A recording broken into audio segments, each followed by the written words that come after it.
नमस्कार, स्वागत है आपका आपके चैनल ज्योतिष मार्ग पर।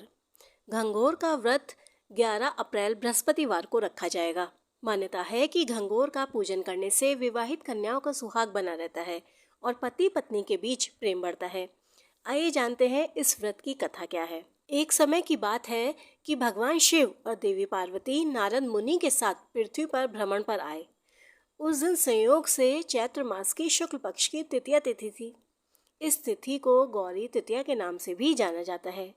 जब ग्रामवासियों को पता लगा कि भगवान शिव देवी पार्वती के साथ गांव में पधारे हैं, तो गांव की निर्धन महिलाओं के पास जो जल, फूल, फल उपलब्ध थे, भगवान शिव और देवी पार्वती की सेवा में पहुंच गए।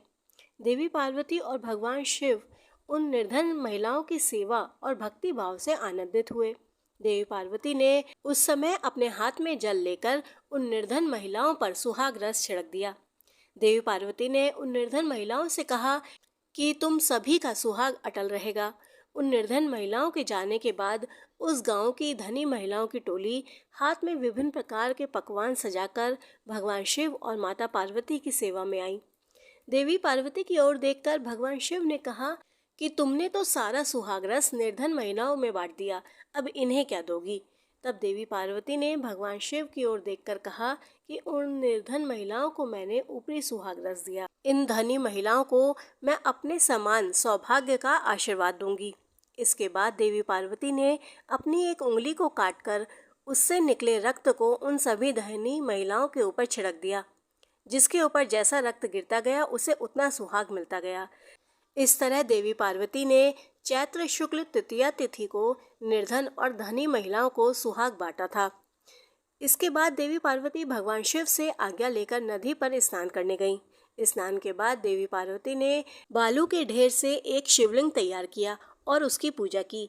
पूजा के बाद देवी पार्वती ने शिवलिंग की प्रदक्षिणा की। उसी समय उस शिवलिंग से शिवजी प्रकट हुए और देवी पार्वती से कहा कि आज के दिन यानी चैत्र शुक्ल तृतीया के दिन जो भी सुहागन महिलाएं शिव और गौरी पूजन करेगा उसे अटल सुहाग प्राप्त होगा।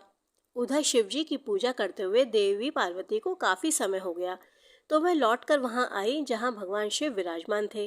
देवी पार्वती से भगवान भोलेनाथ ने पूछा कि काफी समय लग गया आने में। देवी पार्वती ने इस पर यह कह दिया कि उन्हें नदी के तट पर भाई और भावज मिल गए थे, उन्होंने दूध भात खिलाया। भगवान शिव समझ गए कि देवी पार्वती उन्हें बहला रही हैं। इस पर भगवान शिव ने कहा कि वह देवी पार्वती के भाई भावज से मिलेंगे और दूध भात खाएंगे। शिवजी, देवी पार्वती और नारद जी के साथ नदी तट की ओर चल पड़े। देवी पार्वती ने मन ही मन भगवान भोलेनाथ से प्रार्थना की कि हे शिव शंकर, मेरी बात का लाज रखना। जब भगवान शिव नदी तट पर पहुंचे तो वहां उन्हें एक महल दिखा। इसमें देवी पार्वती के भाई और भावज थे। कुछ समय तक भगवान शिव और माता पार्वती उस भवन में रहे। फिर देवी पार्वती ने भगवान शिव से कैलाश चलने की जिद की, लेकिन शिवजी जाना नहीं चाह रहे थे, तो देवी पार्वती अकेले ही वहां से विदा हो गईं। इस पर भगवान शिव को भी देवी पार्वती के साथ जाना पड़ा। अचानक से भगवान शिव ने कहा कि उनकी तो माला वहीं भवन में रह गई है, और भगवान शिव ने नारद जी को माला लेने के लिए भेजा।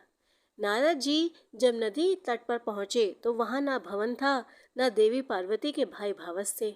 उन्हें एक पेड़ पर भगवान शिव की माला लटकी मिली। नारद जी माला लेकर शिव जी के पास गए और माला देकर बोले, प्रभु, ये कैसी माया है। जब मैं माला लेने गया तो वहां पर भवन नहीं था, बस जंगल ही जंगल था। एक पेड़ पर माला लटकी मिली। इस पर भगवान शिव मुस्कुराए और बोले, यह सब तो देवी पार्वती जी की माया है।